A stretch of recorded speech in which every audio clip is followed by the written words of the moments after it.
what would you tell your younger self, or is there anything you do different? The one thing I would do different is health. By 32, it had caught up to me. I'll never forget sitting in that hospital room for 6 days, freaked out, broke, but I really did feel God speak to me and say like, man, you got to man up. You got to step up. You got to do something. You got to provide and fight for your family. I was just trying to cope and deal with pressure, leadership inadequacies. So you felt unworthy at that time. And I got to a place, business was going pretty good, where I was like $400 a week in cannabis.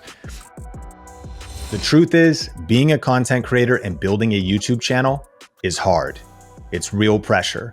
And sometimes you might feel like you're going to break. The first thing you need to know is you're not alone. I know that I've been there many times. And this episode of the Think Media podcast, I think might be one of the most important episodes we've ever shared, because it actually comes from a conversation that I had with Ben Azadi from Keto Camp. And this episode's not just packed with YouTube strategies and tips for growth. We cover a lot of those, but we also cover topics like high levels of stress and overwhelm and burnout that can come from trying to grow an online business, trying to grow a YouTube channel, and actually my journey and struggle with chronic pain. If you haven't heard my story, I've dealt with up to 8 out of 10, 9 out of 10 levels of pain on a consistent basis in my neck and shoulders, arms and hands. And we talk about that. We talk about some of my struggles with addiction and with trying to cope with the overwhelm and pressure that can come when trying to do anything, with the intersection of life, business, balancing your finances, relationships, challenges that we go through. And I think that there's going to be a lot of insights that'll help you not just tactically on YouTube, but will also help you on your journey to YouTube and online business success. I talk about some victories and some of the biohacks and things that I do to stay energized and to be my best, not just to overcome pain, but also to perform at an elite level, because pumping out good content and doing the knowledge work that it takes on YouTube is a big challenge. And so I believe that your toolbox will be filled up with lots of insights and even some practical things that you can apply on your journey, because this podcast is all about helping you win on YouTube and with online business. Now, today's episode is brought to you by the tube1kchallenge.com. This is our free 5-day challenge, and I'll tell you a little bit more about that later, but you can check out and register for that in the show notes. All right, let's dive into my conversation with Ben Azadi. We are here with the YouTube scientist himself, a friend, a mentor, Mr. YouTube Secrets, Sean Cannell. Welcome to the podcast, brother. Ben, I'm so fired up to be hanging out with you here in Miami. Grateful. We made it happen here in Miami. So we're not in Vegas, we're in Miami. That's where right. A hurricane just flew by us. How was that for you getting in here from Las Vegas? I was a little bit nervous. People were like, what are you doing? You're crazy. And I don't think it really affected our flight path. The pilot was like, it's all good. We're going to go up to Atlanta, fly down. But I hope everybody that's being affected is okay.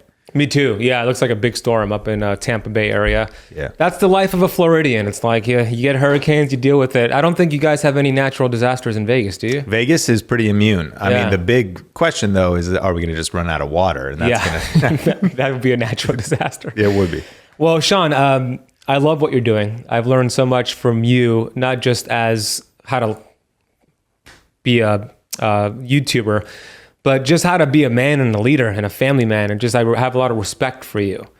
And you got into some biohacking stuff, which we're going to get into, but I want to rewind. And you've had some different seasons in your life, from pain to purpose to promise, right? So let's go back to how things started for you before you got into YouTube. What happened with your wife, Sonia, and how that pain turned into a promise for you and for your wife, and what evolved into Think Media. Yeah. In 2009, my wife, Sonia, almost died.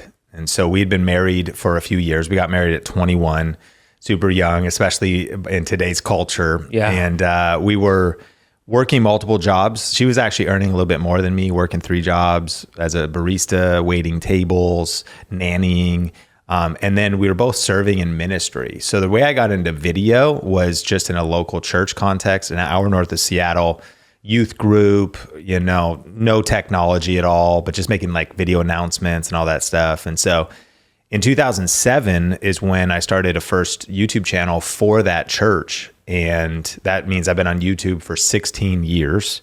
Been doing video for 20 years because I started doing video for that youth ministry before we even uploaded it online. Like started doing it just to play video announcements Wednesday night, and taught me about consistency because I made videos every single week before social media started.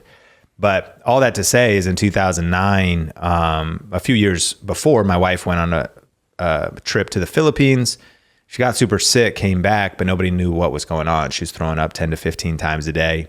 Wow. And we kept going to doctors, and they just would say, why don't you eat a hamburger? You know, like essentially calling her anorexic. And she felt, of course, very misunderstood and was very discouraged. And we just didn't know what to do because it's like, why am I eating and throwing up? And then eventually she had to get a feeding tube, and they put it through her nose first because she dropped to 82 pounds. Got her kind of stabilized, and then they put it jejunum in the side of her stomach and her torso. And we went home and got all these boxes of cans of food and like the IV drip of it all in the machine and turned it on. And she started to panic and say, I don't know what's wrong, but I feel like my whole body's on fire. I'm in pain. And what had happened is they placed the jejunum tube wrong. And so the food wasn't going into her stomach. It was filling up her body cavity, Jeez. which apparently that can suffocate your organs and kill you quick. So we turned it off and threw her in our Honda Civic and rushed to Everett, Washington. I drove her down to the hospital, and they stabilized her, called an ambulance to get her to Seattle for better care at a hospital down there and surgery. So that we spent 6 days in the hospital, and they had to cut her open, clean out everything, and then sew her up and like stabilize. But the providence of all of that was also getting a little bit more expertise, because I guess being somewhat rural, people just said, I don't know. And they had no idea what was happening. And then we got near a gastroenterologist that goes, oh, it seems like you have slow digestion. You probably have gastroparesis.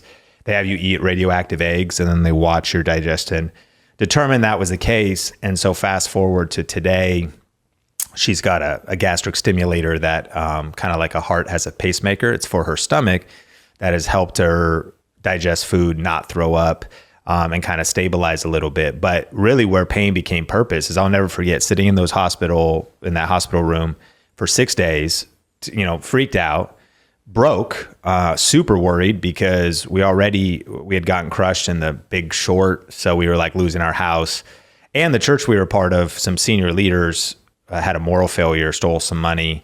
And so that was all falling apart.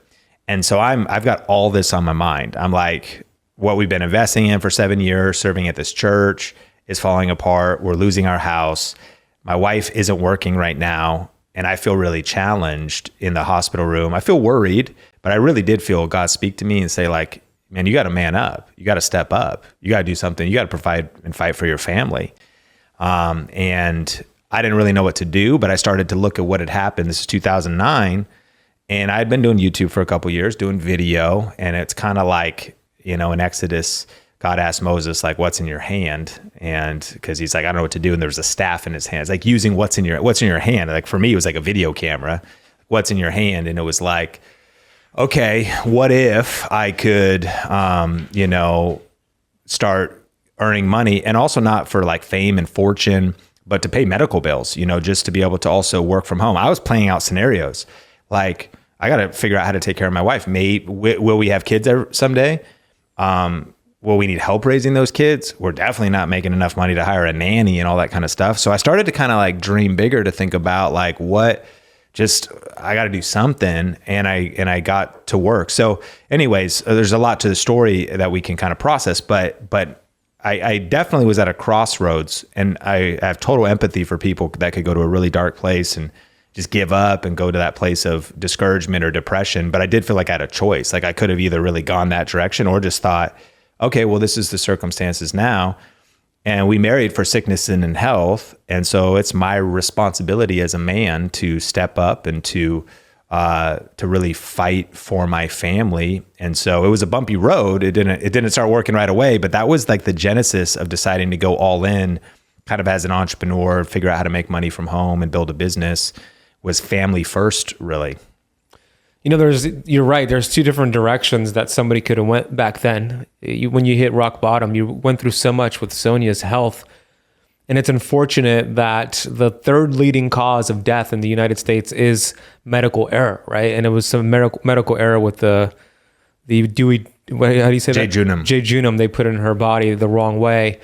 But, my question to you is this, because most people probably wouldn't have been like, okay, what's the good here? What can I create here? How can I create a life for my future family? Do you think it's your strong faith in God and your relationship with God that helped you see that instead of the fear? Because faith and fear both demand for us to believe in something that we cannot see, but you chose to go with the faith. I think most people probably would have went with the fear. Do you believe it was your faith with God that helped you see the light in that dark situation? 100%. I think I know it's my faith, and for a couple of reasons. I think that building my faith. I think that I think about this in terms of saving money. Sometimes when a recession hits or hard times hits, and all your friends or all your peers were around, and maybe now they're in trouble. One of the questions, of course, you want to help them. But one of the questions will be, well, what were you doing during the good times? And I sometimes think about if maybe your life's going good and things are going good. A lot of times, churches, after 9/11 happened in America, churches got packed for a few weeks and a few months. Makes sense, because all of a sudden people were faced with we could die. Yep. And all of a sudden you have that mortality motivation.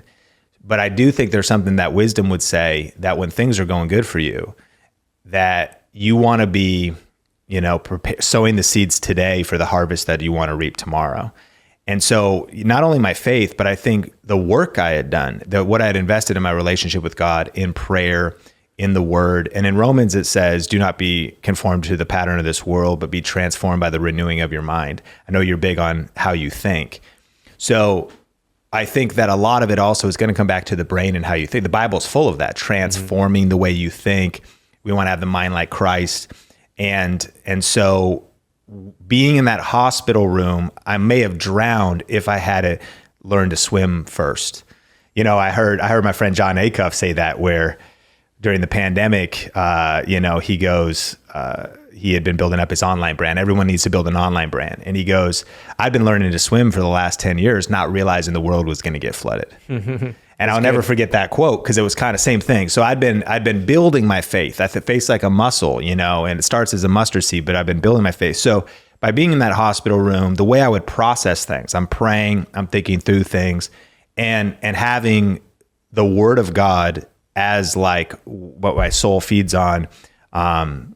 God works all things to the good. So it's just this confidence of, for those who love him and are called according to his purpose, that God is, I don't know how he's going to work this out, because this is so bad. And seems like there's no future, but I'm just going to keep trusting that he's going to work all things to the good. In Corinthians, it says, these light and momentary troubles are nothing compared to the surpassing glory that awaits us. So with living with eternity in mind, I start thinking, okay, it would be nice to have a much more comfortable life. It would be nice to not have had chronic illness and illness hit us as a super young couple. I mean, you could get very bummed out by that, and most would. But it kind of comes down to, and then taking kind of all these scriptures out, even my dad used to say, you got to play the hand you're dealt. So that's a mindset. It's something about okay, well, this is the hand I'm going to play. So this is the circumstances now.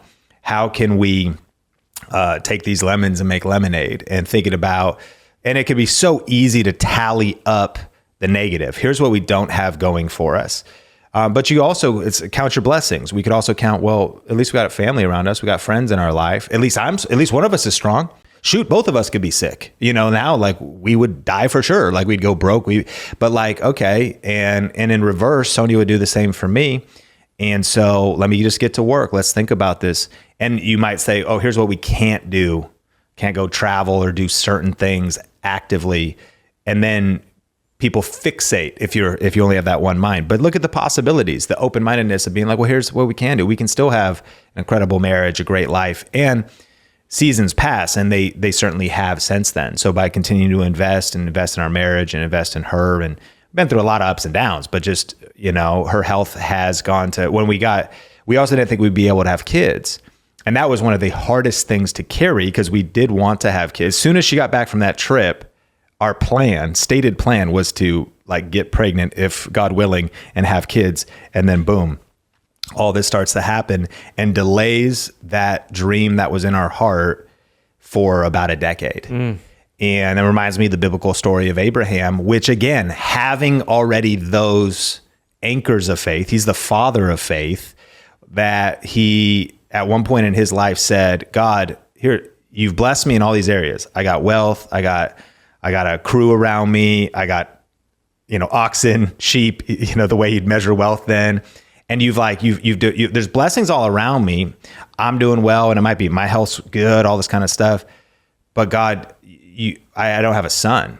And not only was that like, just, I hope I have kids. I don't have someone to carry on my name. I don't have somebody to I have this dream of building a legacy. That would be the way I pass this on.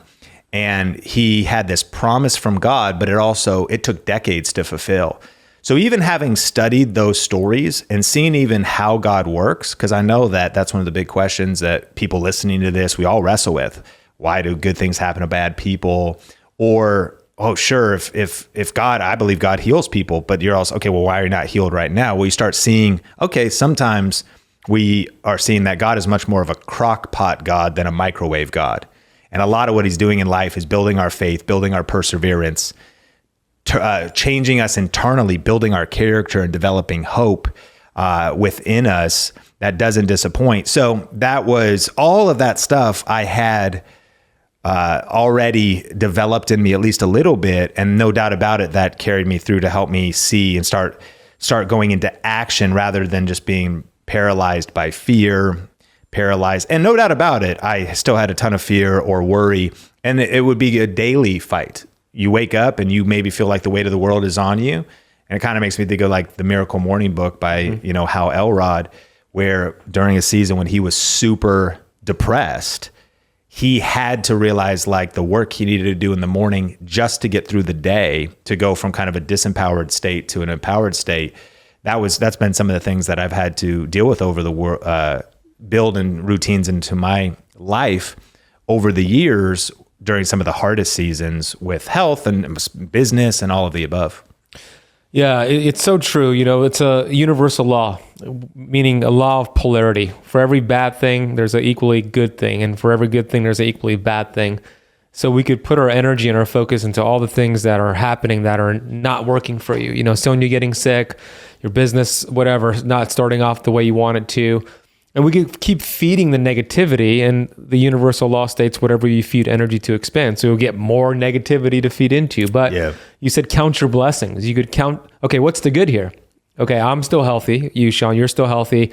You can figure things out. You start to look at the law of polarity. So all this is negative. You start to count your blessings and look at, okay, what are the positives here?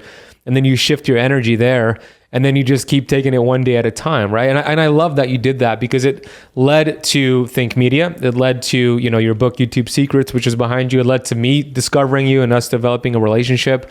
And it's because you chose your future. And now you have 2 children, 2 boys. Yep, 2 boys. Congratulations. Yeah. How was that? It's absolutely wild. And one of the most incredible things Sonia said, I think before we had the boys, is coming from her. We were talking, reflecting over our life, and she goes, you know what, Sean? I wouldn't change this. And the level of like character and profound, because I'm even in this moment, I'm like, I would. Because like seeing what you've been through or seeing but her saying that it's such a profound statement because of who it also made us. I sometimes think we measure success wrong. We measure it externally. As like what we have or what we're doing as opposed to who we're becoming. And so like who we've become and how it challenged us and matured us, humbled us, forced us to get closer together. Divorce skyrockets when chronic illness enters. Usually like it goes up, I think like to 75%. So obviously that pressure can break many people, but I'm grateful that for both of us, our faith and persistence, it really helped us grow closer together, and also to exactly what it birthed in terms of Think Media and all this other stuff. But also, there was part of me where it's easy to feel invincible and have a big ego and be maybe lifting off in pride. And I think it's good to be humbled. I think I think it's beautiful. And I think it also becoming a strong leader, or becoming, I think, a person of character and a person worth following. You know, there was this time where Jacob wrestles with God, and he wrestles all night in Genesis, and then he wakes up with a limp and has the limp the rest of his life. And I think that's a good thing. I think that if a leader has a limp, they're a better leader. There's something about, God talks about none of this stuff's popular too in culture right now. Of course, it's countercultural, but it says that God loves a broken spirit. And I heard one person describe, what does broken mean? Because of course we think, I mean, let's be empowered. Let's be, you know, our ultimate life. Let's be 10X. Let's be all this kind of stuff, which is all good. But what broken means is, broken is like a horse. You break a horse. And why? So that if a horse goes through the process of being broken, when they're going into war, they don't flinch. They have true meekness, power under control. So when a man or a woman, I think, is broken, God loves a broken spirit. There's something about that calm. There's something about a peace, and there's something about a true humility and a trust in God, but also something about, I mean, the ego unchecked. Y'all know, like, I mean, with all these entrepreneurs out here too, and I could have been on that same trajectory. So you flip it the other way. This never happens. My ego just continues to float off into the universe, and I don't become the man I really need to be character-wise. And I'm on a trip and I cheat on my wife and, you know, do cocaine off strippers' breasts or something like that. You know what I mean? Like, that happens. This happens all the time. All the time. And so, like, what's more important? Like, building some wealth and getting some followers and whatever, or actually becoming somebody and being somebody who could actually steward blessing. And inheritance gained too early won't be blessed in the end.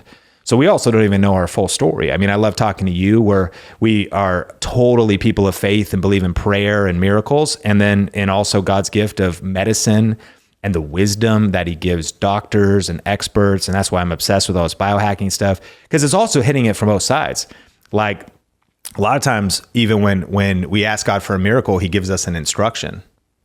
Throughout the Bible, it'd be like, hey, God, I need a miracle. And he would then tell the person. And I've found that out of times of prayer, it's been an instruction like, you know, start working out. You're completely neglecting your health. Oh, you've got all this arm pain and stuff. We could talk about that. Well, why? You've overuse injury. You even saw this in the book of Philippians. Paul, who's experiencing miracles, there's a guy who almost died because of overwork. His name's Epaphroditus. And he said God spared him, but he was overworking. And that God doesn't bless you grinding your body down. So there's something about that supernatural side. And then there's something about the wisdom side. So anyways, when Sonia said that, and I really rabbit trailed off there, but back to, you know, when we finally had these two boys, you know, what was wild about that was, you know, I know I'm talking a lot about faith stuff, but, you know, I believe we were at this event and we got these prophetic words, meaning these people, this couple came up to us at this event, and day one, and they said, hey, this is weird. It was me actually. And I had spoke, and he said, I normally wouldn't say this, but I saw a picture. God showed me a picture of you and your wife holding a baby boy by this event next year.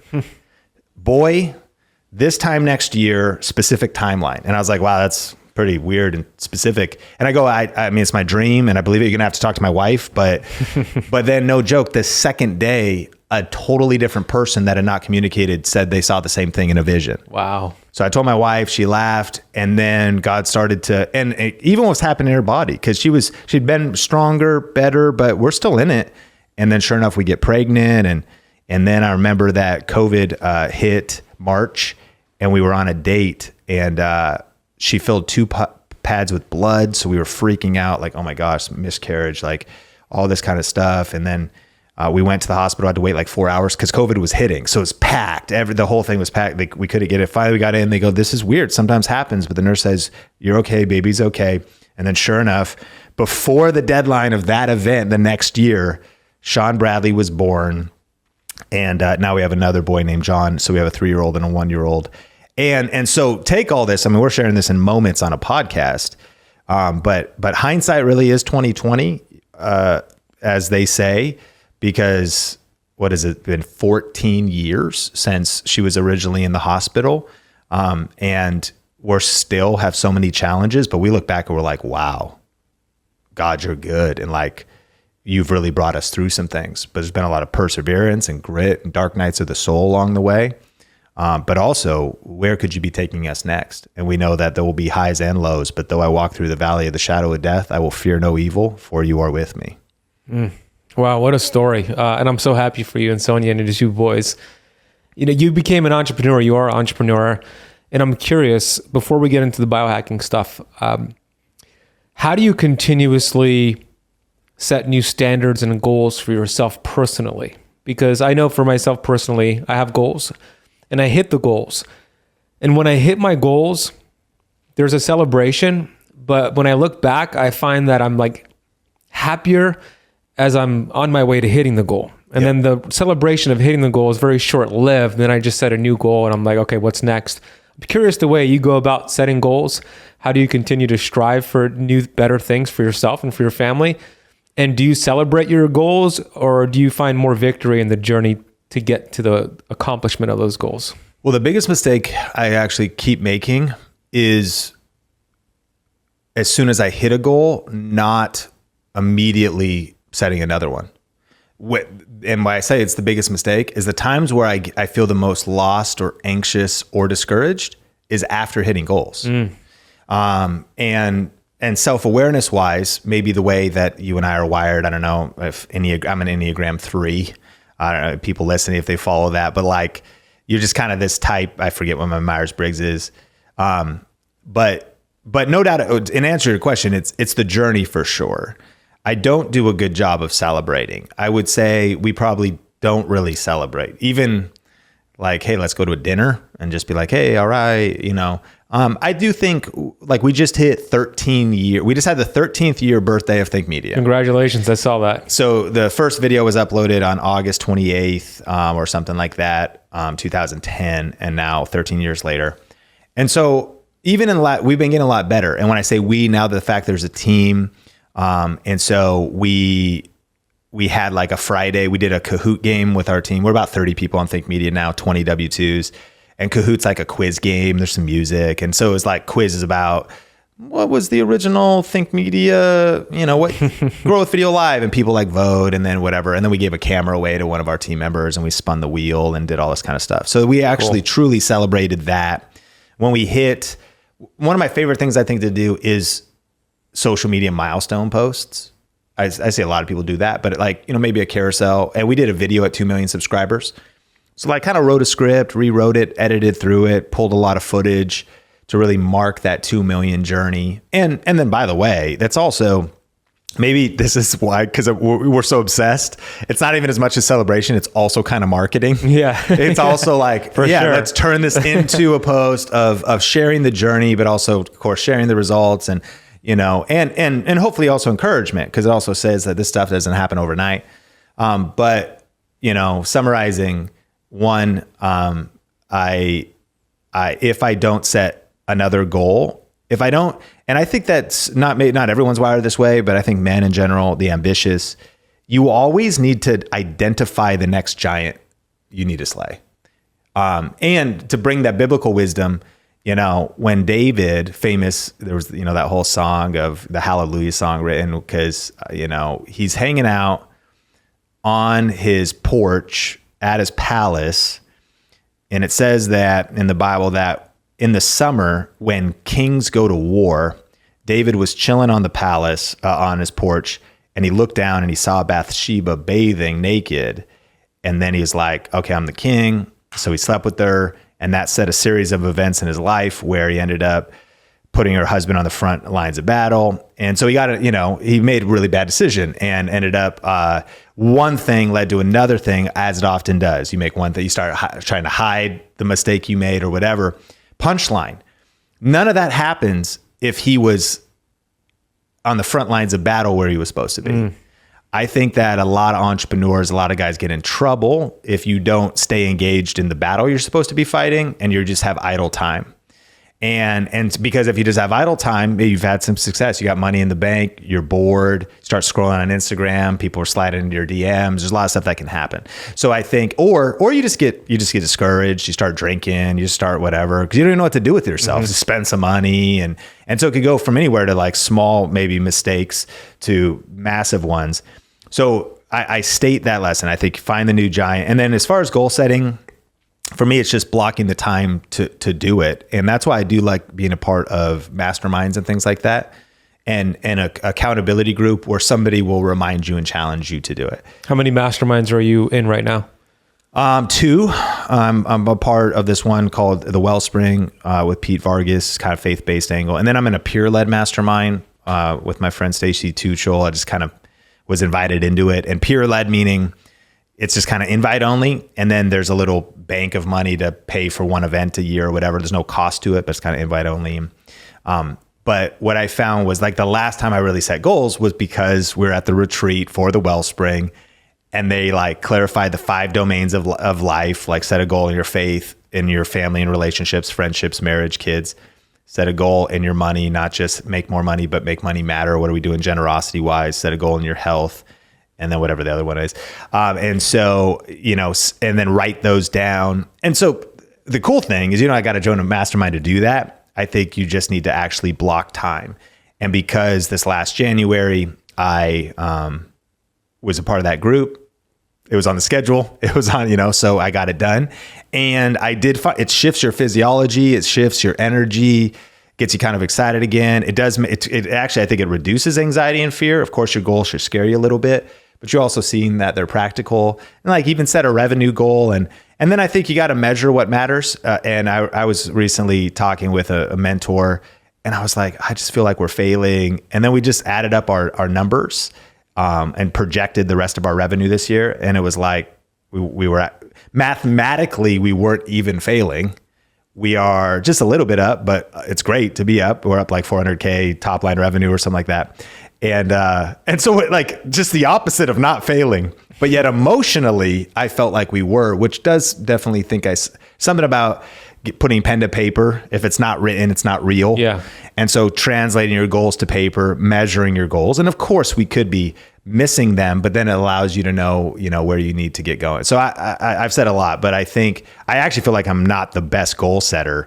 I just, when I have accountability to remind me to do it, it works. Yeah. It works. And so like get your goals on paper, keep doing it. And then don't let too much time lapse once you reach it before picking another giant to slay, because you can avoid trouble that way. That's great advice, not just for entrepreneurs, but with your health goals as well. Any goals in life, family goals, relationship goals. You said a couple things there that I want to unpack. I'm very much like you. I won't really celebrate a goal. I'll be on to the next one. And I have found that blank space on my calendar leads to the devil's playground, as Grant Cardone says, and I agree with that. So for me, my calendar needs to be aligned with my highest values and my purpose. And I do see this all the time with entrepreneurs, not even entrepreneurs, just people who have really bad behaviors with their lifestyle. And it could be addictions, it could be social media, it could be Netflix, whatever it is. They're doing things to just kill time, as they say, right? I'm killing time. And I believe it's a result of them not being clear on their highest values, their purpose. They don't know what their purpose is, or maybe they do know what it is, but they're not aligning their activities with that. So they're going to have these addictive behaviors and addictions as the body's way of showing you to get you back into homeostasis, meaning you have a clear purpose in life and you're not living congruent with it. And we're going to give you these problems to wake you up. And it could be relationship problems. It could be doing cocaine or on a vacation, whatever it is. But I believe these behaviors and addictions and symptoms are the innate intelligence way of telling you you're not living incongruent with your purpose. Because when I'm incongruent with my purpose, and I know you're the same way, if somebody tells me, let's go out and drink, 8-9 years ago, I gave up drinking because it wasn't aligned with my highest values. Like it's an easy decision for me to say yes or no, because I match it to my highest values and my purpose. So I think that is important for us to get clear on our purpose and our why we're put on planet Earth, and align your calendar with it. You also made a decision with your health a few years ago because you started to notice some pain. And I want you to talk about some of the things you were dealing with your health challenges, how that evolved over time, and what woke you up to, okay, I got to take care of my health now. Let's figure this out. Yeah. So at 32 years old, I started to feel a ton of pain in my hands and wrists. And I'll never forget, because I was working at a church. Had been building up YouTube on the side, working at a church in Las Vegas. I became a campus pastor in Irvine, California. And so we were down there for a while. And then we moved back to Vegas, transitioned off staff, and went into full-time entrepreneurship. And that was kind of the rise of Think Media, from just being a side YouTube channel to being what it is today. And I want to say that was, like 2015.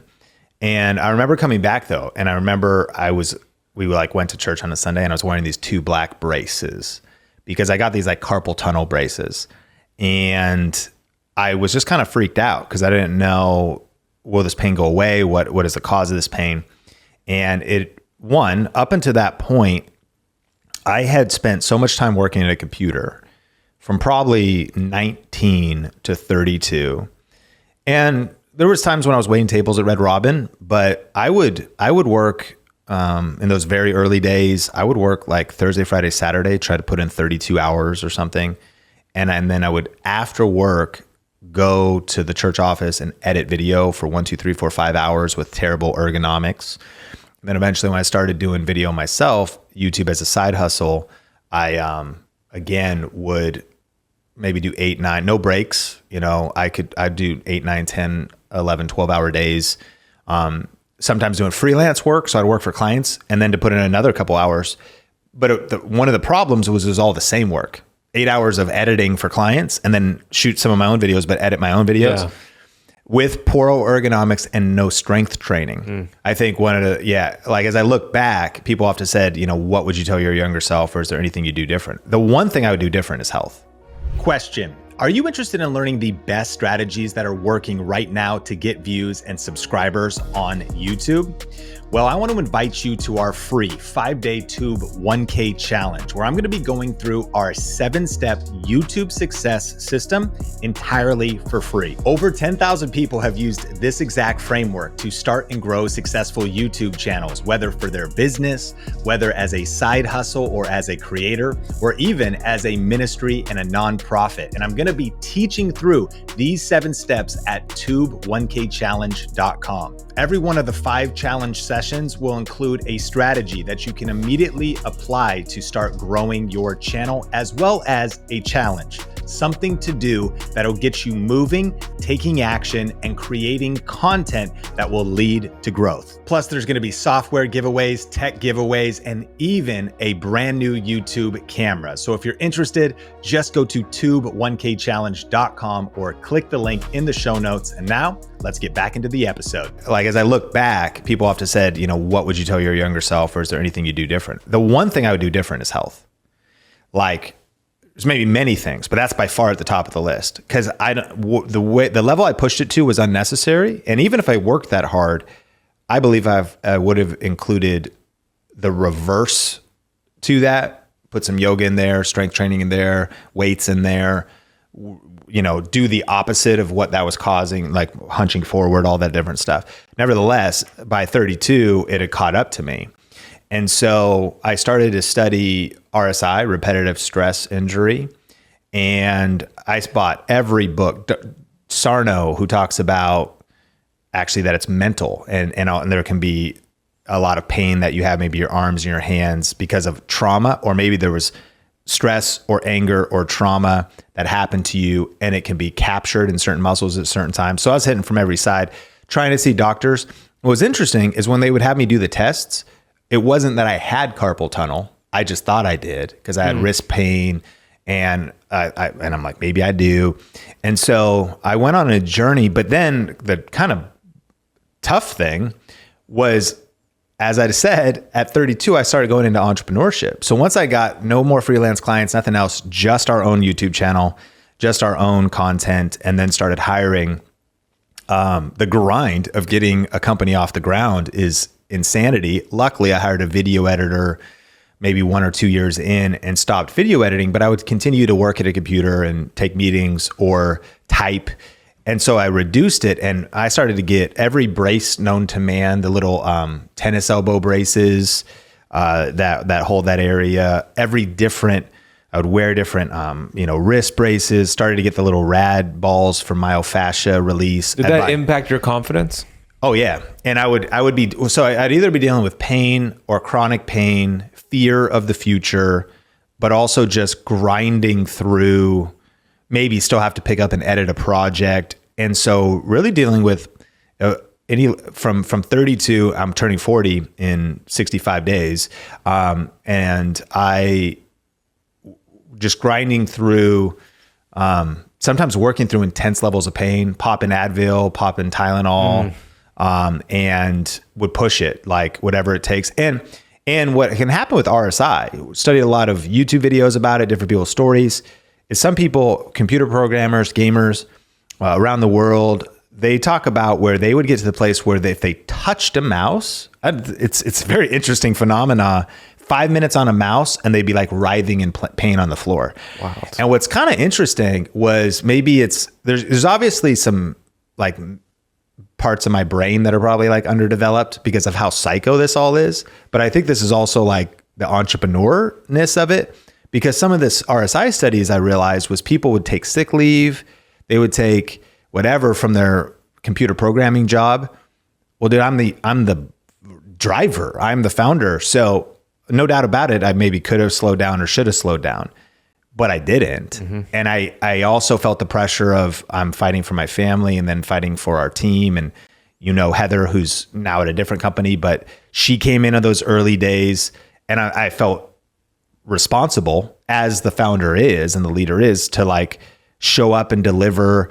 And so again, if I had a webinar to teach for 2 hours, and just to click around on my keyboard and click my mouse, I would never miss. I don't miss anything, like 100% of the time, whether I was in extreme levels of pain. And so there's much more we could talk about, but whether it was like everything I could find, if they recommended it for RSI, little tools, hand exercisers or stuff that I could research, I bought it. I did it. I didn't necessarily do everything, of course, to an elite level for the amount of time you need to do it. Because I have a machine that is a golfer's elbow thing that has these little silver knobbles on it, and it goes. You could put it on both, either the golfer's elbow, tennis elbow, tendonitis, tendinosis, and it goes. It rubs through, and it tries to rub that out, and it can do the bottom one. And then there's also some cheap. That one's like $500. There's some cheaper ones. And I would be very faithful. I'd maybe sit down, watch TV. But I think there was, we could go down many paths. But mid journey, 2017, maybe 18, I think it probably was a lot of chronic pain. I think it was the way of handling stress and handling success, because business started to be very successful. I started to drink a lot, and then I started to smoke weed or consume cannabis in different ways. And the combination of the two, and I got to a place, business was going pretty good, where I was like $400 a week in cannabis. Were you drinking alcohol and smoking weed because of the stress? Yeah, primarily. Yeah, I think. Yeah, totally. It just kind of it went up and up, and this I also again found my place where my the success around me was bigger than the character inside of me. And I was just trying to cope and deal with pressure, leadership inadequacies. So you felt unworthy at that time. Yeah, and then stack on top of that, like my journey into cannabis was also chronic pain, because it was like, oh, there's medical, and so kind of just trying to escape, like and maybe working through pain and hustling all week and all the pressure and all of that, and then just trying to get back to baseline. I think I heard Alex Hormozy early in his journey he was saying like maybe half a fifth every single night of hard alcohol, 6, 7, 8 shots to just get back to baseline. And so the wrong way of coping with all of the above, but in the pressure of it all, that's, there was a whole season of that as well, which makes things worse. And what's interesting is I did get into running, ever since 32, when we're at an apartment, I'd get on the treadmill a little bit and got to a place where I did a couple half marathons. But a huge missing piece was the strength training by far. And also, a friend of mine was just talking about too, I've been doing all these push-ups. He goes, you really need to be doing pulling more. You should be really focusing on pulling, because the push-ups aren't going to help how your shoulders are going to round, and your head, which is, 12 to 16 pounds or whatever, that's leaned forward because of looking at a computer and being in a computer that much for that long. So doing like the opposite strength training. And so, I can go into, the good news is things have shifted in the last, especially 12 to 24 months. We've talked a lot. We talked all the way back when I was going to do stem cells, and I ended up doing Regenix to a friend of yours. That was an amazing conversation that kind of pivoted me with something. So things have been going good, but it's been a crazy journey. It's wild to think that it's been about 8 years.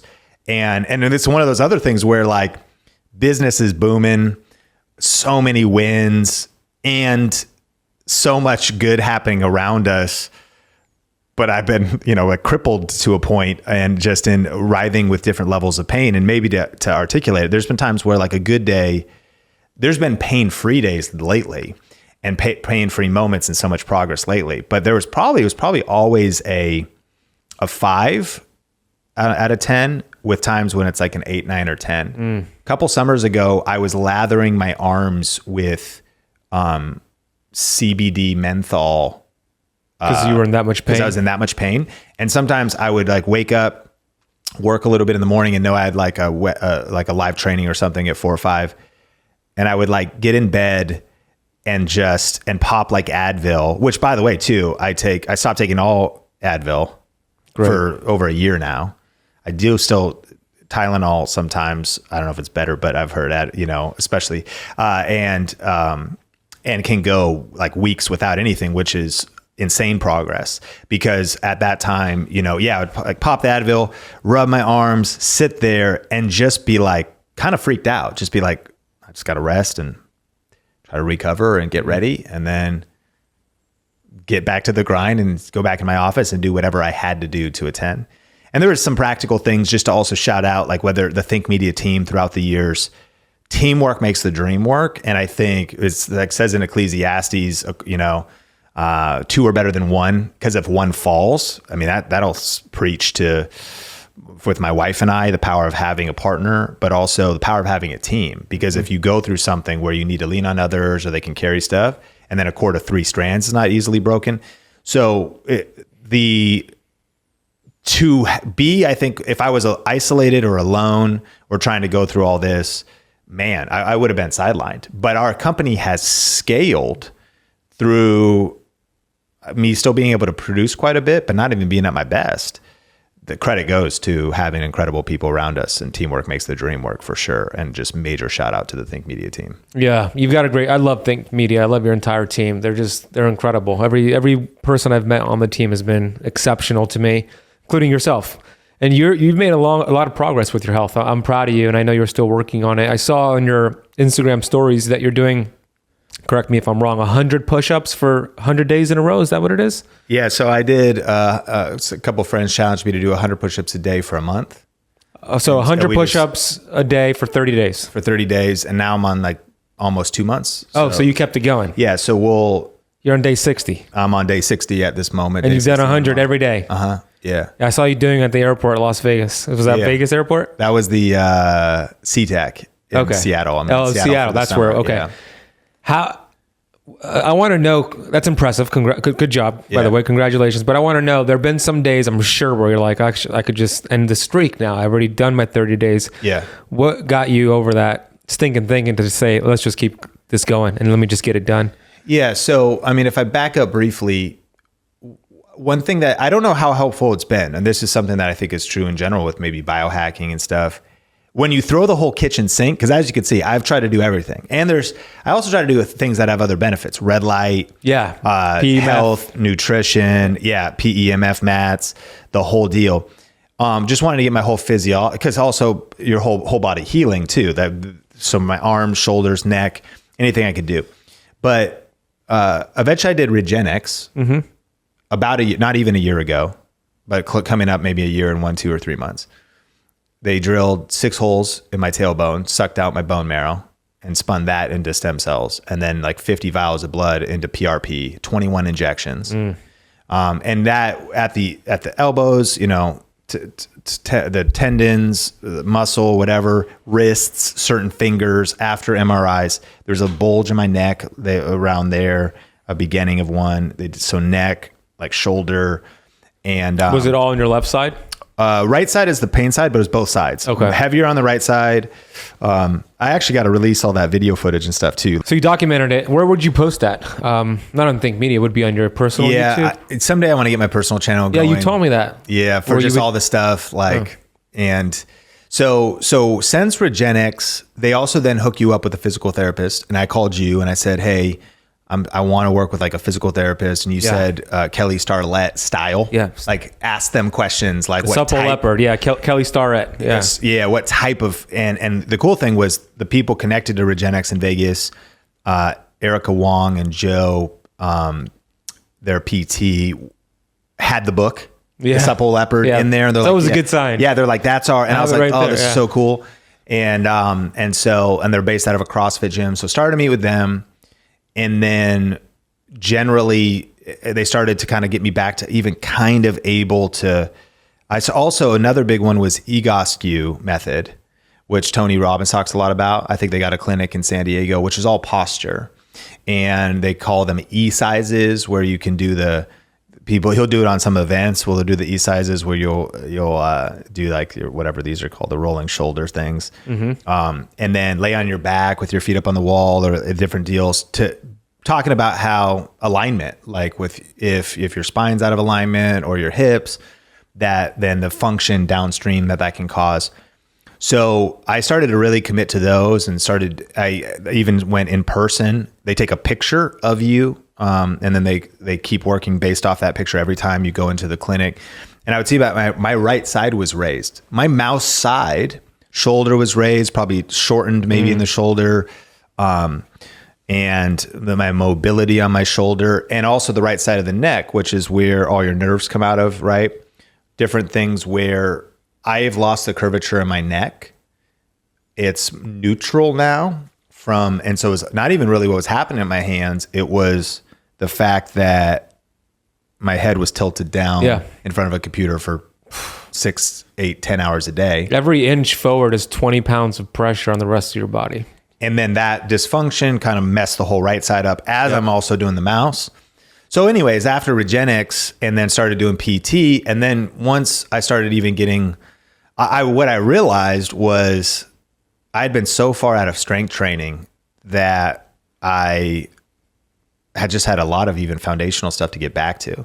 And mind you, running was probably somewhat bad for me at this point because of the lack of strength and probably aspects of posture. Yeah. Maybe good to knock some calories off and keep me, especially when I was at my peak of drinking beer. Yeah. To make me just not float off into the... And then there's like some cardiovascular benefits to the running. Sure, maybe my heart and some things. But and the brain, but if you want to get the biggest bang for your buck, strength training, putting on some muscle. So doing some of that now, I've got some of these cool dumbbells that, click from 5 to 50 at home, and started doing the PT, started following through on that, working out with my friend Benji a little bit, who's in great health.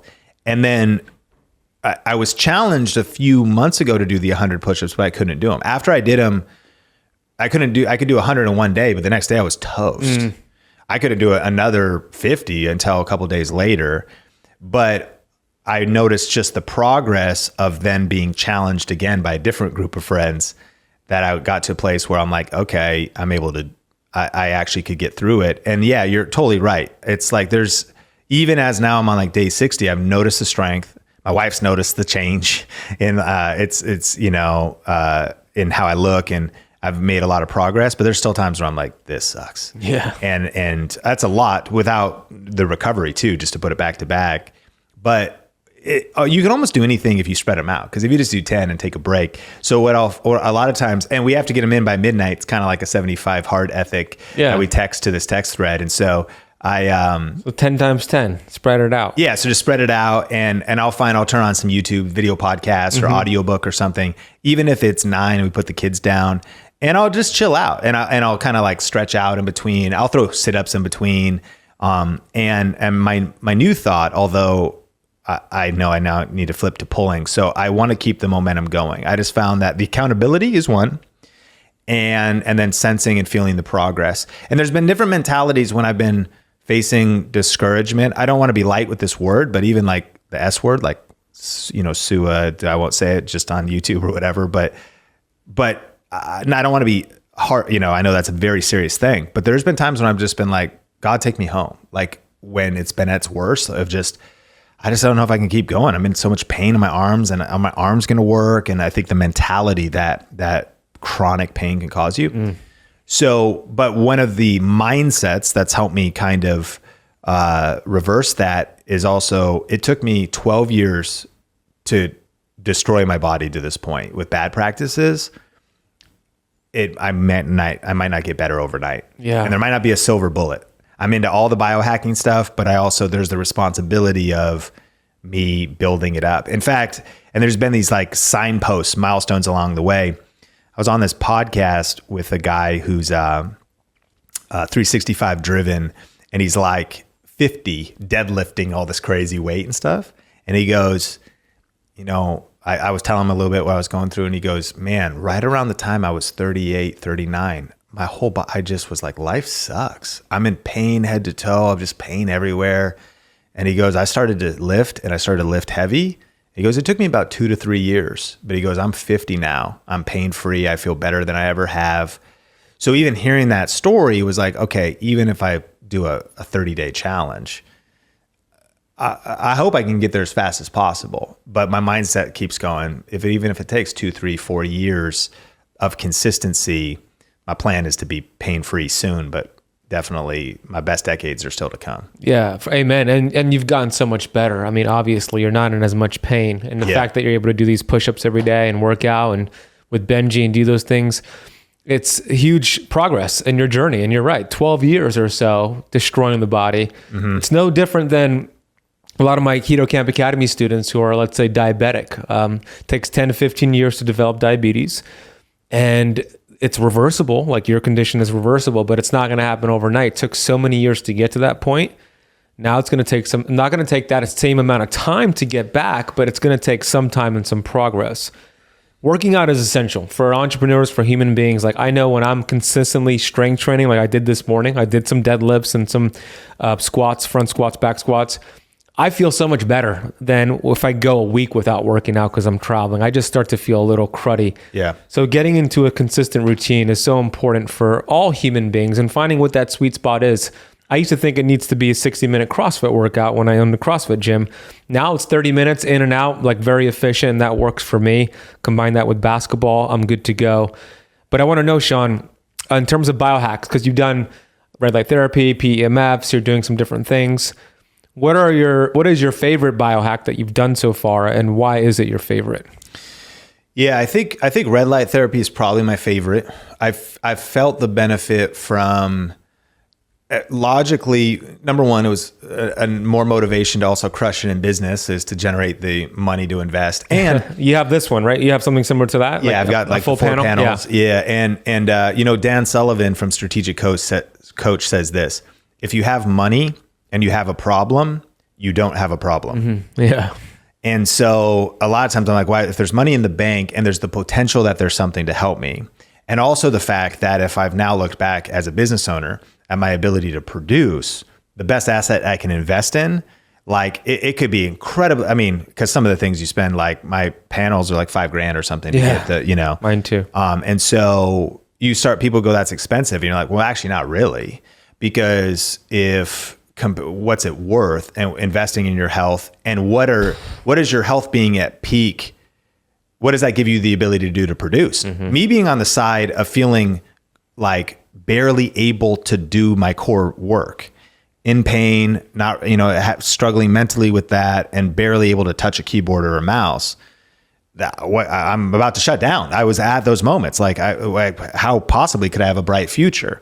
But if I am able to be clear-headed, strong, and in good health, then I'm going to be building for decades upon decades. Yeah, it's invaluable. It's priceless. Invaluable. And then you're able to then, of course, it fills every other area. So what I love about when I also thought through the logic, though, I saw the benefits, all like the, legit benefits from red light beyond the fact that it actually can impact the nerves. And I was thinking about my nerve issues. Did you get that flex beam? And muscles. I got the flex beam as well. Cool. So, but then I was like, oh, it also anti-aging, reduction of scars, mitochondrial health. Yeah. Yeah. I actually discovered this.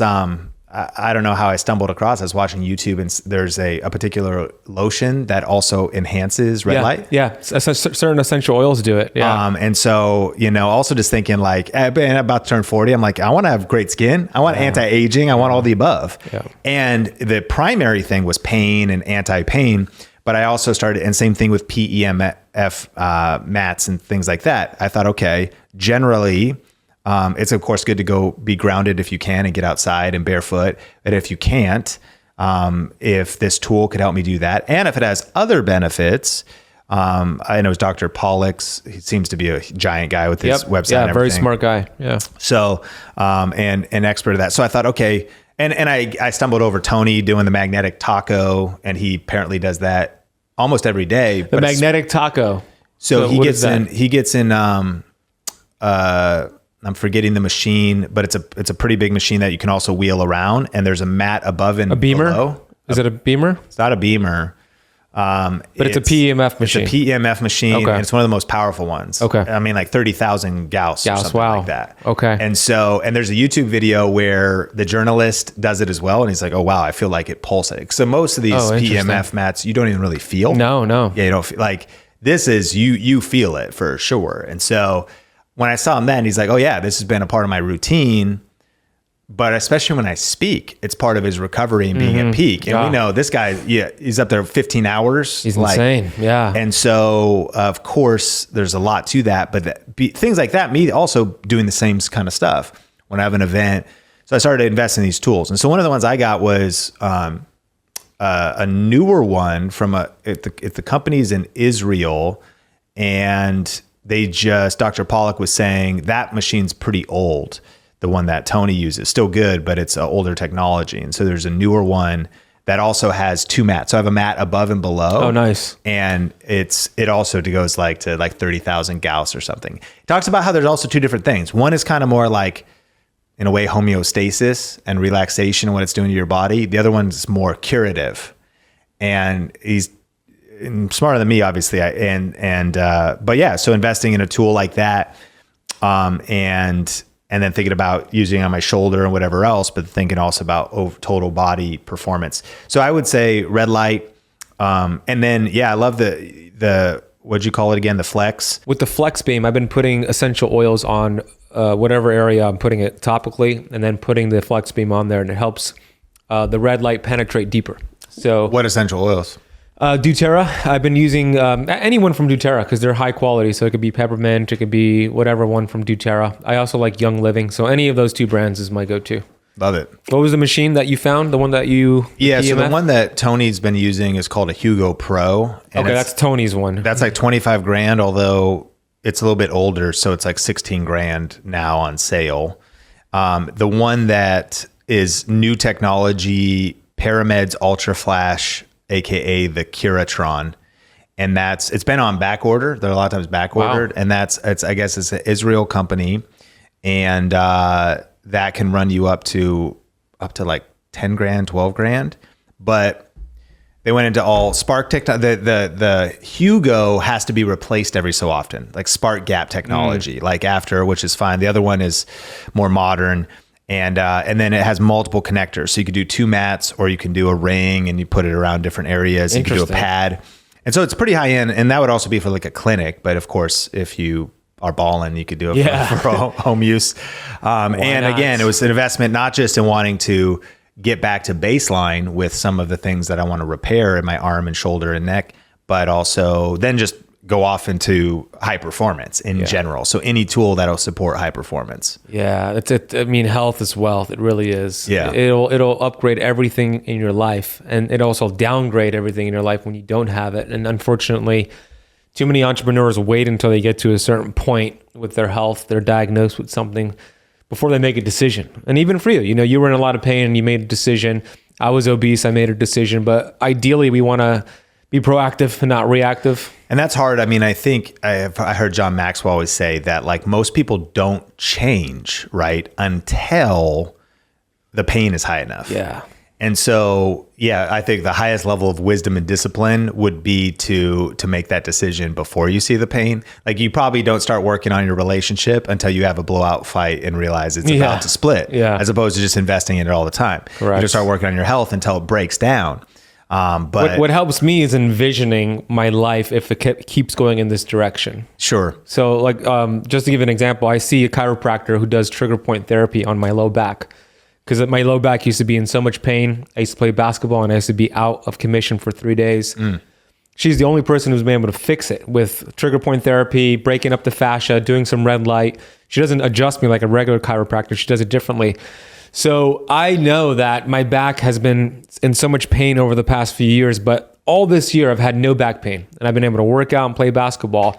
So the last week I was thinking, I haven't seen her in a few months and I know that if I don't go in for maintenance, I might be in pain in the near future. So I kept thinking about, man, if I get in pain in the near future, I'm going to be out of commission. I don't want to be in that pain again. So I kind of just projected what my life would look like if I didn't go see her. And I made an appointment and I saw her, right? So I think envisioning your life in terms of the pain is a good way to do it. I also wanted to mention that also, number one, if you're not subscribed, they got to subscribe to your channel and do whatever you say, because I just always call you and figure out whatever. But even like NAD plus and the Mito Zen stuff that you've recommended. Yeah. I don't know how the much. suppositories? The suppositories. Yeah. Whenever I bring it up to other people, they're like, you do what? I'm like, my guy, Ben. Yeah. That's the best delivery for it though. Yeah. When you use a suppository versus like an oral capsule, it pulls into your bloodstream. And then your cells that just absorb the nutrients for hours. It doesn't mix with stomach acid. It doesn't kill any of that. So it's the best delivery system. Yeah. So even thinking about like that, and on the one hand, like thinking NAD plus, that I'm right at the age too, right? Where you might start seeing a big decline of that. Yeah. So that would be more thinking about future and then also the blue Lumitol or something like that you combine the methylene blue with red light. Yeah. And you were like, bro, my brain is like on fire. Dude, I do it before I do podcasts or recording, and I want to really deliver.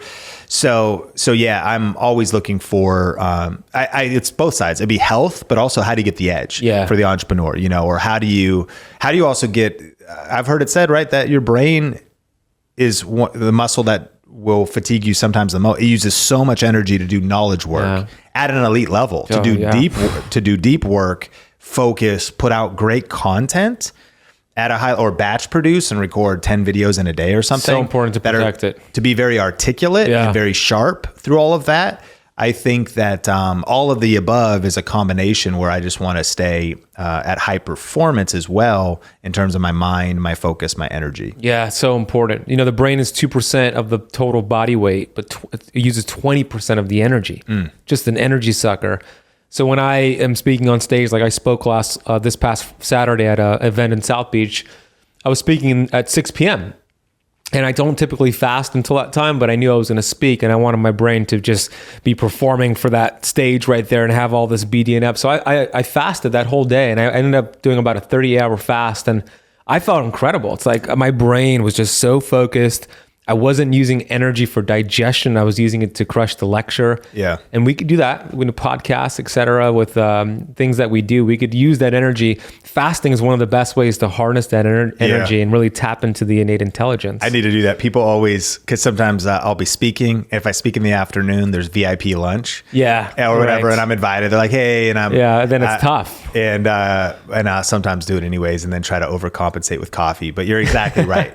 The smarter move would be in that fasted state because you're razor sharp. Yeah, because the body wants to keep you alive. It doesn't know you're doing it to speak, to have energy to speak. It thinks you're going through a famine, so it'll pump you full of energy to survive, but you're just going to use it to crush your day. Let's land the plane, as you always say, Sean, with YouTube. Hand me your book for a second. So this is the second edition of YouTube Secrets. I personally listen to it on Audible. My fiance Natasha, this is her copy of the paperback. Sean, you are what I call like a YouTube scientist. I like to dive deep into keto and cell biology and cell metabolism, and you're doing the same thing with YouTube. And the book is a great book because it breaks down the principles, the guidelines for YouTube, which is constantly changing, which you have a second edition here. And YouTube has changed my life. And because of you and Heather, who used to be a part of the team, but the entire Think Media team, YouTube has changed my life because it has helped me reach more people and impact more lives. Not just the business standpoint, which is incredible that I'm able to build a business primarily through YouTube with my academy, but the lives I've been able to reach. And I want to end the conversation with talking a little bit about YouTube, because I know there's a lot of people in my audience who are watching on YouTube or listening on the Keto Camp podcast, and they've gone through a health transformation. They've lost 100 pounds. They've reversed their diabetes. I know some people have reversed stage 4 cancer. Those are watching and listening right now have a story. And YouTube is one of the best ways to get that story out there. But sometimes it just stays in their head and it doesn't get out on camera. So what words of inspiration can you share with those who have this story that can go on YouTube, create a channel, and share their health transformation and touch more lives? What would you say to those individuals?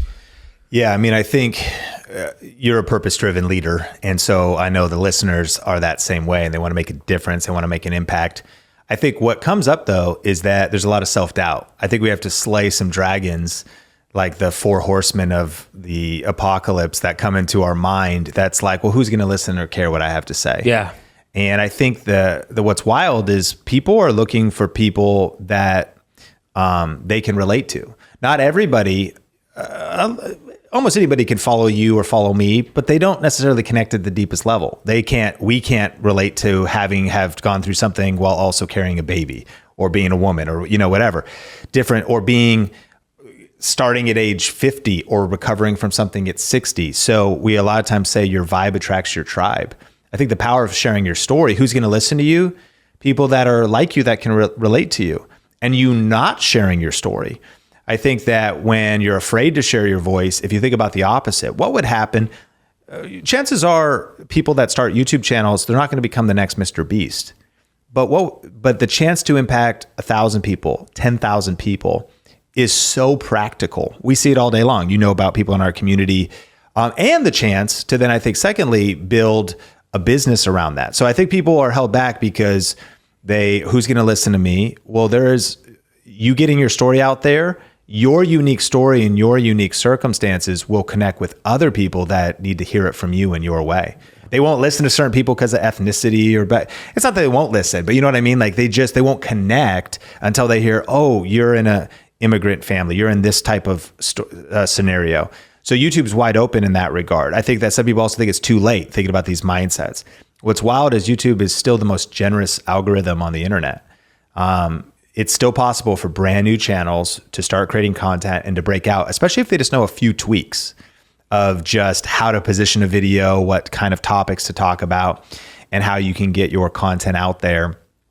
I think that then it's also the fear of the gear, but it's all figure outable. And the cool thing is now just having a smartphone with vertical video, YouTube Shorts, similar to TikTok or Instagram Reels. And this stuff does incredibly well. Those watching this, listening to this, have probably seen stories and video content come across their Instagram feed or on YouTube of transformation. Like that does incredible, that kind of really stuff. Well. You start documenting your journey, even if you don't publish it yet. You just take photos here, you take videos there, and then you stitch it together in these very simple apps. This is all figure outable. So you can overcome the fear. You just got to punch fear in the face and start knowing that someone's waiting for you. And maybe feeling a little bit of responsibility that you not sharing your story. I can't even imagine if you stayed in fear, if you never started Keto Camp, if you never put, like thousands of people would not have your information or your transformation. I know what you went through with your dad, and now thinking about other people that are overcoming diabetes. What would happen if you didn't share? And I think that's a responsibility we need to feel to the world. Not everyone has to start a YouTube channel, but we all need to do something because God has given us a unique gift to serve our fellow man, to serve others. And so YouTube is a great vehicle to do that. Technology is easier than ever before. YouTube it's not too late to start. And then ultimately it's a matter of, I think, just getting clear on a few simple strategies, and starting messy, because your first videos are going to be your worst videos. You say success is the formula, the 4 steps. And so your first batches of videos are terrible, but that's part of the journey. Yeah. And our friend Shalene Johnson, we've seen her different events, right? And she's great. She oftentimes talks about, there was a fitness influencer that stated, she said, the person I want to help, she said, describe them to me. She said, they're at home right now. They're depressed. They're discouraged. They're laying on the couch. They don't even really know. They don't have good form. They don't even really know how to get started. They're overwhelmed. And that's who I feel called to serve. And then she said, look at your Instagram. Your Instagram is you doing these insane workouts. You're in peak shape. It's perfect lighting. It's perfect everything. You're also that's fine. That's who you want to help. But also you're not relatable, or you are so far disconnected from the people you just told me you want to reach. Because if you want to help like the 1% get to the 0.0%, then that's good. And that was a light bulb moment for this person. But I would say there's 2 things. For one, the entrepreneur business owner that might be struggling is maybe because they're missing the market message match of sharing too much from where they are now, as opposed to bring people back to the struggle, bring people back to where you were, really tap into that empathy. But 2, I think about one of our students who's a plus size fitness coach. Like, she's on the journey still, but has made so much progress from being insanely overweight. And now she's made some progress. So she's an inspiration to people. She looks a lot more alike. So I think that sometimes what people, they're not fully out of the woods yet. Like if you're still on the journey, you're like, well, I'm not perfect yet. Perfectionism would hold you back. Well, of course not. It's about sharing your journey. And if you're 1 or 2 steps ahead of others, you can start sharing. The final thing I'll say is, I've got so much to do with Think Media, enough responsibility there, a couple kids, and it's great. It's a huge blessing. But I also see opportunities all the time. And I've told you this many times. I've wanted to start on my personal channel sharing some of my journey, because we unpacked it on this podcast over the last 8 years, the amount of products and the amount of different things I've tested and I've tried and I've used. And if we get a little bit geeky, one of the other reasons why I want to do that is because you can earn money as an affiliate. So if we shift from impact to income, there's also the financial aspect of all of the above here. And if you start investing money in your health, many of these things give you the opportunity to earn money as an affiliate when you talk about other products you're using. And there's so many things I would love to recommend, and I can link to those, and that can become another income stream. But where things get really interesting, and I'm not a CPA, but of course, check with a tax professional regarding this. But my CPA tells me when you start also shifting, maybe, because there's a lot of things in health you can't actually write off. Or there's a lot of things where some things you can write off depending on what it is. Mm-hmm. Well, when you shift from the stuff you're investing in and spending money in is because you have launched a business around it. That's the idea. You have launched a YouTube channel. Think about it like this. It's a media business. Let me pull into this area. I had to test out a GoPro camera. It was actually a Yi action camera. 4K action camera. I had to test it out. Well, my job is being a tech reviewer and talking about stuff on YouTube. Okay. So in order to do so, I need to take it to its ordinary and necessary location of testing out, which would be the snow, which would be the mountains in Colorado with my friend Nick. So I was now not going on a vacation. I was going on a business trip to Colorado, to some dope restaurants, to stay at this cool hotel, and then to go snowboarding day after day and to test out and get footage of this action camera so that I could turn it into a YouTube video. I love it. So now I am able to write all of that off. And of course, check with the CPA, but is that ordinary and necessary? Well, I happen to have a tech channel, then absolutely. So you start something, you're perfectly positioned for a lot of tax advantages because you're a health expert. So it's not, and again, there's also the way to write off things percentagely. I don't want to get into a geeky tax example here, but take this all the way back to Rich Dad Poor Dad. That's when I first learned about it. cash flow quadrant. You got to get out of just being an employee into being a small business owner, into being a big business owner, and ultimately an investor. Yeah. Why? Because taxes is one of your biggest bills. And so if you were to just start creating content, getting your message out there on YouTube, even if you don't make money in the first few years, it's not a hobby. When you have intent, is what the tax code says, to start a business. And even if you lose money for the first few years, your investment into your health could start being a write-off because you're documenting your journey on YouTube, a very legitimate side business or main business. And there's ways to write off, you incorporate, or you just start itemizing your deductions, and you can reduce your your W-2 liability by starting a small business. So bottom line is starting some kind of a size business is a must do, I would argue, for everybody. There's many different kinds you could start, but I think one of the coolest ones to start is some kind of a media business, like a YouTube channel, social media content. And if you have intent to do it with a professional mindset, that's what the IRS would say. Now, maybe it's just a portion of it, but you're writing off home office. So all the cameras, all the education, all the different gear, all the computer. And so again, that's why I'm thinking about, okay, I want to hire, because I would have the money to do this, but I want to hire somebody to help me film and at least start like a little side channel about like biohacking, because I want my cold plunge for $3, $4, $5 to be for a video, because I need to review it and talk about it, as opposed to just an expense with after-tax dollars. Smart. And how can I, and maybe that would be just a great thought to leave people, even if they never do YouTube. When you start thinking about how could this be, I heard Grant Cardone say that all the time. He's like 10 things he asks before he makes a purchase. How, like, is this a write-off? Could this be a write-off? How could this be a write-off?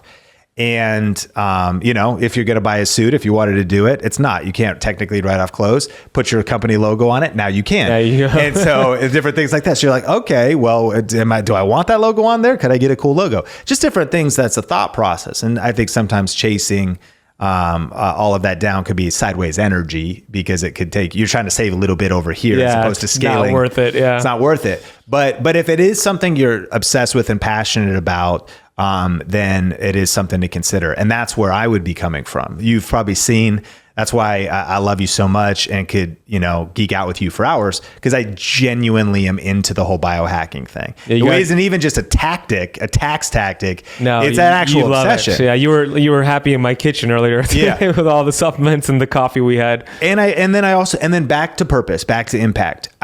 That's all the downstream benefits of like, okay, all, cold plunge, red light sauna, or all this different stuff that I'm, thinking about health wise. It comes back to legit health and stuff I'm having in my arms, 8 years of pain, and looking around that, like, how many millions of Americans have chronic pain? Esports gamers. It's a literal epidemic of how many young people now are getting repetitive stress injury, carpal tunnel stuff, arm pain. And so that's the purpose. There is that burning conviction that, like, all the hours of research and books and conversations with you and money I've invested, like, people need that. Yeah, I know me. Dark night, just searching YouTube too for answers, learning one term. I didn't even know it was called RSI, starting to watch RSI, leading me to different creators. And I've found people who have made simple videos who've also even just brought me courage. I discovered this one person, I know I've gone long, but as we land the plane, who talked about, she broke down, she's dealt with RSI, trigger points is what helped her. It took a lot of hours per day. Yeah. It took a long time to get out of it, but she broke this story that was on Reddit and she was narrating through it. And there was a guy in the UK who got to a place where he couldn't even touch a mouse. Well, all of a sudden, like, pain would be shooting through his arm. Speaks to the I don't even know. It's wild. Wow. And he went to like 22 different physical therapists, and 2 started to help him, trigger points, and then swimming. And recovery in water and strength training in water through swimming got him back to a place where all of the pain was in the past. He could, work at a computer, do whatever he wants. Awesome. Got it back. And it was about an 8-year journey. But I remember I'm feeling discouraged, depressed, lying on the couch, searching YouTube for answers, and getting these green lights of, oh man, okay, let me order a Trigger Points book. Let me start working with this lacrosse ball. And then we just hear this story gave you of there hope. could be hope. Yeah. And so you're listening to this right now, and whether it's 100 people, 1,000 people, or hundreds of thousands of people, or millions like you, like, your message matters. Your story matters. Your context matters. And the nuance of this stuff matters, because for many people, it's going to be, if you're trying to self-diagnose at home, Dr. Andrea Furlan is in Video Reiki Academy as well. And she lives in Canada. She's won multiple awards. She's now a published author. They invited her because book publishers are coming to her. She deals with chronic pain. And she talks about, she does a lot of full-on exercises on YouTube. And so she realized there was a lid on her impact. She would see people in her clinic. She has enough money. She's happy to make more, but she had enough money.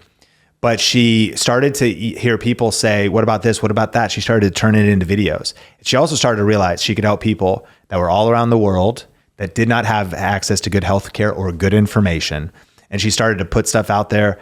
What do you use heat for? What do you use ice for? In fact, I knew her from our program, but then also knew her from Studying? No, from searching YouTube in pain. Laying down and You being came like across her work? shoulder extra, forearm release. And I was like, what, this is one of our, and that's exactly what we teach, because people are, as they start searching for a particular area of the body or different things. And so, and that's what she said. I've been able to scale my impact. I've been able to get more clients or get more business or book sales. And so, yeah, she's been able to, it's been very lucrative. But more than that, just like you, like me, ultimately it's about being mission driven and realizing, man, we can change other people's lives. And there's this tool that has 2.6 billion monthly active users on it, YouTube, that can help us get our message out to many people. I think everybody listening should consider, you got a smartphone, you could start messy, you could success your way to punching fear in the face and getting started. And who knows what might happen. You might be able to change a lot of lives and maybe start working from home or supplement your income, start taking better vacations, or pay for your biohacking habit because of the revenue you earn on YouTube or whatever it is. Sean, last question. Vitamin G is my favorite supplement, which is vitamin gratitude. That's right. The strongest, most powerful supplement in the world, brother. Yep. What do you got vitamin G for today? Yeah, I mean, when I wake up every day, life's a gift. And just the fact that we have breath and that we can live another day, the gift of life given to us by God. I'm grateful for my family, though. Secondly would be Sean Bradley, John Stephen, Sonia Cannell. Man, I feel like family is everything. And that's my fuel to be fighting for them. And it shifted my life to a whole nother level of purpose and perspective as I started to see my kids and started to think about my ceiling being their launching pad. And so thinking about legacy for them. And that also, it's challenged me to want to push harder and go higher just to set them up. Honoring my parents, honoring their parents, my grandparents' parents. We know we all inherit like issues. We all got problems. We always will.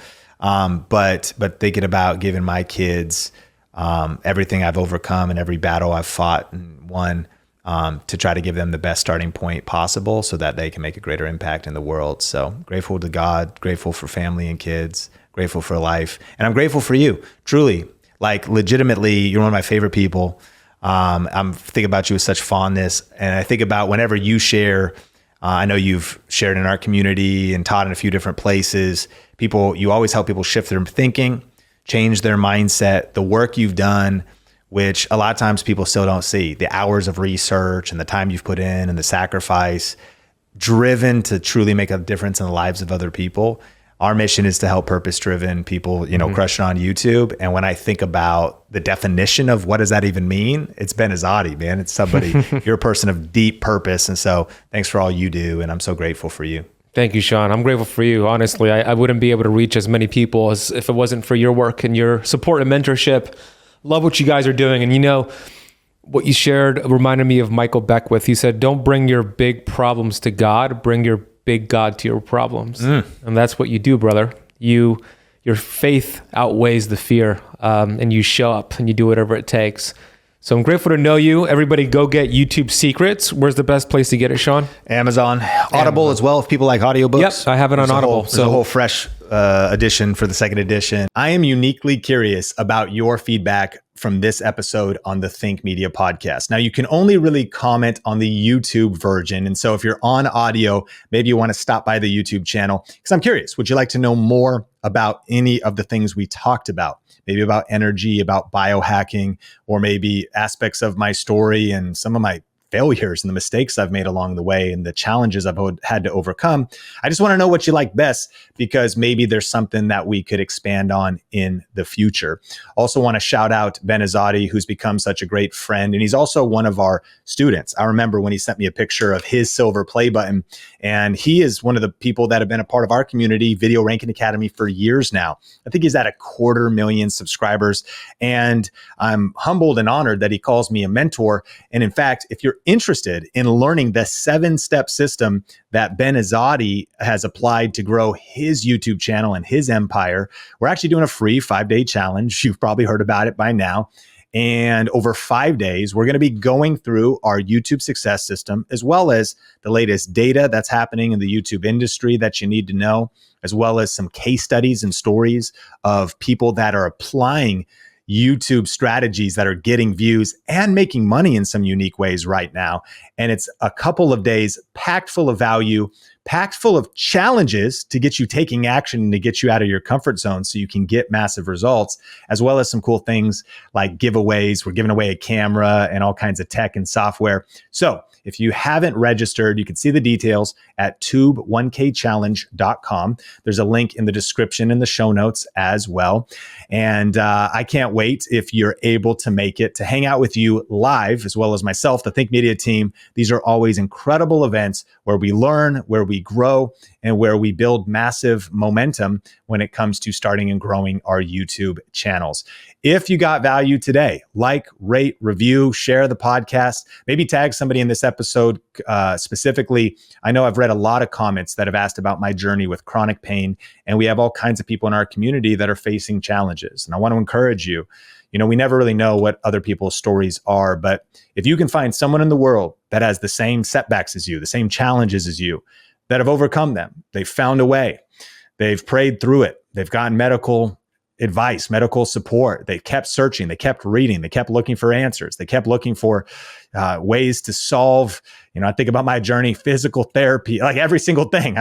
Physical therapy, biohacks, seeing doctors, being frustrated because a lot of doctors weren't really helpful, talking to people like Ben, subscribing to the incredible people on YouTube, like some of our students, Dr. Andrea Furlan, who helps people with chronic pain. I've watched her videos and have made progress. Ben has given me so much advice through his videos and now through his friendship that have helped me make progress. I just want to encourage you. I don't know what you're going through right now, but I want to encourage you to keep going. Pace yourself. It's your race and your pace. You might have some challenges that other people don't have. So never compare yourself anyways, but don't compare yourself to what somebody else is doing. You got to stay in your lane and do what you can with the energy that you have today, with the focus that you have today. But I really believe the future is bright, and that through this powerful platform of YouTube, there are answers. I think about so many YouTube channels I've watched on the topic of RSI, repetitive stress injury, repetitive strain injury, and hearing even just stories of some people that battled with the pain I've dealt with for almost a decade. I remember one story of somebody that through swimming and through trigger points and through years of staying consistent with those things, they got to pain-free in that process.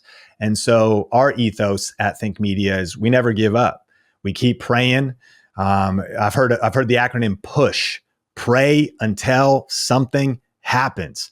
But I also believe in practical wisdom, right? We keep searching for answers and getting wisdom and getting advice. And God has put spiritual gifts in other people. He's gifted doctors and physiotherapists, and he's gifted different people in medicine and natural remedies and all these different things. And so we're on that journey together. And I hope that maybe a little bit of today's episode has been encouraging to you. And maybe there's somebody else that's going through something that you could share this episode with. Well, hey, I can't wait to connect with you in a future episode of the Think Media podcast. Until then, keep crushing it. And my name is Sean Cannell, your guide to building a profitable YouTube channel. And we will talk soon.